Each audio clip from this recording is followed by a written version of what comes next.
আল্লাহ বলেন, বান্দা আসমান বরাবর বিপদ আসলেও টেনশন করবি না। দুই জিনিস দিয়ে আমার কাছে সাহায্য চাও, এক নম্বরে ধৈর্য, দুই নম্বরে নামাজ। ধৈর্য এমন দামি একটি সম্পদ, হাসরের ময়দানে আল্লাহ বলবেন ধৈর্য ধারণকারীরা বিনা হিসাবে জান্নাতে যাও। ইন্নামা ইউওয়াফাস সাবিরুনা আজরাহুম বিগাইরি হিসাব। আল্লাহ বলবেন ধৈর্য ধারণকারীরা বিনা হিসাবে জান্নাতে যাও।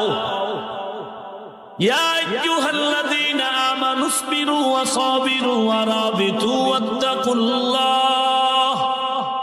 ওয়াত্তাকুল্লাহা লাআল্লাকুম তুফলিহুন।